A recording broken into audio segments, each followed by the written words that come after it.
Olá, pessoal. Aqui é a Ana Vitória. Eu sou discente do programa de pós-graduação em RI da UFO e sou membro da Cátedra Sérgio Vieira de Mello, da mesma instituição. E hoje eu vim falar um pouquinho sobre uma outra faceta do conflito entre Rússia e Ucrânia, que infelizmente não é muito falado. Até agora nós vimos muitas análises de segurança internacional sobre o assunto, principalmente pelo componente militar e nuclear, que são muito importantes nesse conflito. Porém, é necessário também que nós olhemos para uma faceta que geralmente é invisibilizada nessas análises, que é a faceta humana, a faceta do sofrimento humano que é derivado desse conflito. E uma dessas facetas do sofrimento humano é justamente o estudo do refúgio, as pessoas refugiadas, que quase sempre acontecem fluxos de refugiados em decorrência de conflitos internacionais. Bom, em pouco mais de uma semana, nós temos já análises de órgãos internacionais como o Acnur, que dizem que nós estamos chegando a quase 2 milhões de refugiados ucranianos. E esse conflito, essa crise de refugiados em particular, tem alguns traços que interessam a minha pesquisa por terem fatores como etnia, raça, religião, determinando a aprovação positiva por países europeus da entrada desses refugiados, o racismo estrutural que vem sendo praticado em grandes veículos de imprensa, principalmente europeus, sobre a questão desse conflito em relação aos refugiados. Por exemplo, dizendo que não são refugiados comuns, mas sim são pessoas europeias, cristãs e de olhos azuis, e por isso há uma grande comoção e eles deveriam ser aceitos de braços abertos na Europa, isso segundo a falha de alguns jornalistas, que vamos colocar as fontes aqui embaixo. E principalmente o que mais me interessa é o número expressivo de mulheres e crianças refugiadas por conta de uma ordem presidencial ucraniana que obriga aos homens em idade de combate se alistarem para poderem lutar na guerra.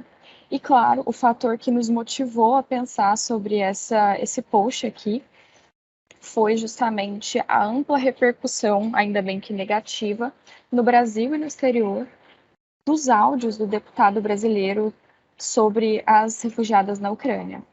Bom, na sexta-feira passada, esses áudios rolaram pelas redes e este homem é bastante importante pensarmos a posição que ele ocupa no Brasil nesse momento. Ele é atualmente deputado estadual e era pré-candidato ao governo de São Paulo. Em decorrência da repercussão negativa, ele retirou a sua pré-candidatura e disse justamente sobre as refugiadas, dizendo que elas eram muito bonitas e que eram muito fáceis por serem pobres e por estarem em uma situação de vulnerabilidade. É uma violência muito extrema que é realizada contra mulheres refugiadas, que sempre existiu, mas que anteriormente era invisibilizada. Essas falas, então, jogaram luz para esse problema, que é justamente o que eu pesquiso. Então, um pouquinho sobre a percepção, sobre a minha percepção da minha pesquisa sobre essa situação em particular, é de que nós temos uma violência generalizada contra os refugiados, independentemente do sexo biológico, do gênero, porém, existem violências particulares aos corpos femininos em situação de refúgio. As falas do deputado jogam luz sobre essa situação e ela não é exclusiva das refugiadas ucranianas. A minha pesquisa justamente nem abarca esse período temporal de 2022, mas eu já observo isso em fluxos anteriores.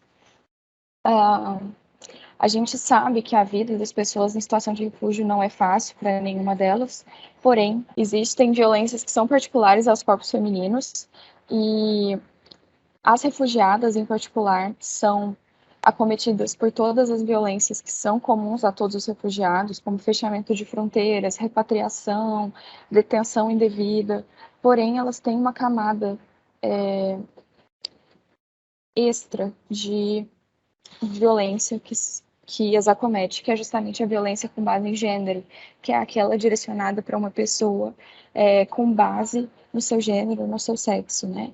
Que pode infligir danos ou sofrimento físico, moral, mental ou sexual. E a violência com base em gênero, ela é uma das violações de direitos humanos que mais acontecem no mundo. Ela é uma situação de perigo de saúde pública generalizada. Mas no caso das refugiadas, isso quase não é visto, isso é bastante invisibilizado. E o próprio Acnur, em publicações, já fala sobre isso. Ele diz, essa agência da ONU para Refugiados diz que para identificar as violências com base em gênero em refugiadas é muito difícil para as organizações internacionais, para os estados, porque elas acontecem geralmente no seio familiar ou no seio da comunidade, e mesmo dentro dos campos de refugiados, onde essas instituições não acessam, né, justamente por aquela divisão do que é público, do que é privado, e do que a gente tem que romper com essa bolha, para poder identificar essas violências estruturais. E, bom,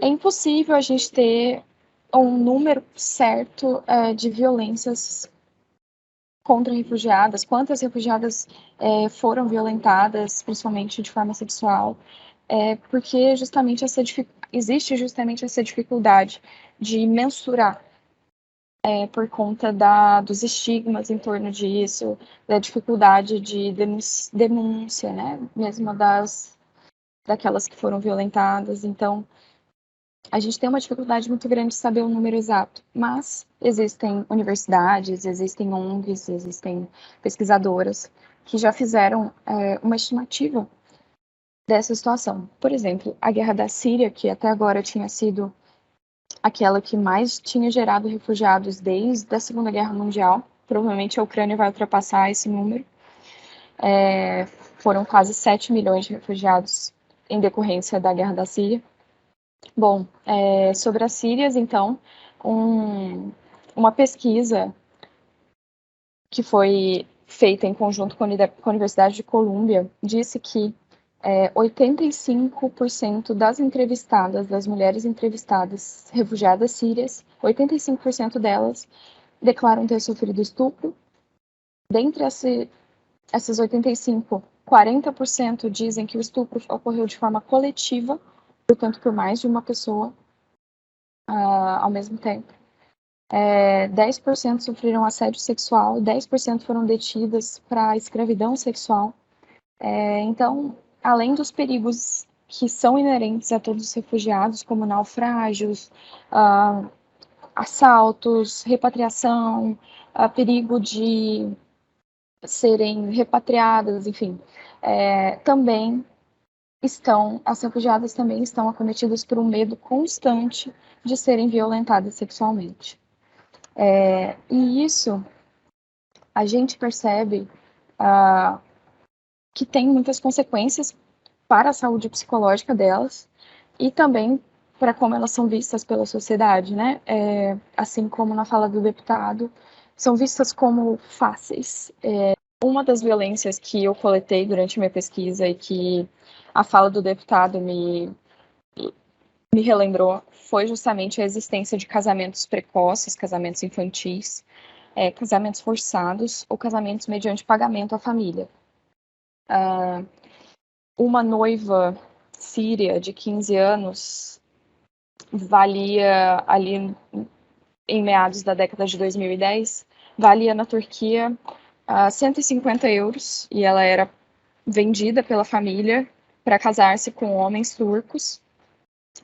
E por isso justamente que a fala do deputado me afetou pessoalmente, porque eu lembrei desses casos que eu analisei durante a minha pesquisa, que reforçam essa fala do deputado de que essas meninas refugiadas são fáceis porque são pobres. Na verdade, elas estão em uma extrema vulnerabilidade que as coloca diante de assediadores e, assim, sem possibilidade de escolha de um outro caminho na vida. até mesmo para ajudar suas famílias com algum dinheiro e vendo no casamento mediante pagamento, né, um casamento precoce, uma alternativa para morrer nas ruas de fome. Muito bem. Tendo isso em vista, o casamento precoce é uma dessas violências, mas além dele temos a violência física, psicológica, sexual, que é perpetrada por muitos agentes. É perpetrada por contrabandistas e traficantes de pessoas quando vão cobrar pela passagem do país em conflito para o país de destino, de refúgio. Às vezes, e muitas vezes, essas viagens são bastante caras e essas mulheres não têm como pagar, principalmente mulheres chefes de família, que não estão acompanhadas de um homem. E assim, os contrabandistas e traficantes de pessoas usam como moeda de troca o estupro dessas mulheres, né, para pagar pela viagem. E uma face que é ainda menos evidenciada é a violência contra mulheres refugiadas dentro dos campos de refugiados, mesmo pelos seus pares, por outros homens refugiados, ou por agentes de proteção que deveriam estar lá para ajudá-las. Isso é uma situação bastante recorrente. As mulheres que estão em campos de refugiados muitas vezes são vistas por outras refugiadas, né, por outros refugiados, como mulheres que são sujas, mulheres que estão com a sua virtude manchada, porque é tão comum a existência de violações e de violência sexual dentro de campos de refugiados que, entre elas, são vistas como sujas, como... Isso é uma situação muito triste, porque os campos de refugiados muitas vezes não têm a infraestrutura necessária para garantir a segurança dessas mulheres. Tem quartos compartilhados com homens com os quais elas não mantêm parentesco, então homens que não são de suas famílias dividem quartos, dividem banheiro. Os banheiros não têm trancas nas portas e elas relatam que homens entram enquanto elas estão se banhando. Elas não podem, em uma tenda, né, uma família não pode dormir toda ao mesmo tempo, porque alguém tem que ficar de vigia para que nenhum homem entre e abuse das mulheres e meninas dentro daquela tenda. A iluminação é prejudicada, então elas não vão ao banheiro à noite, por medo de serem raptadas por alguém dentro do campo e serem estupradas. Enfim, essa é uma situação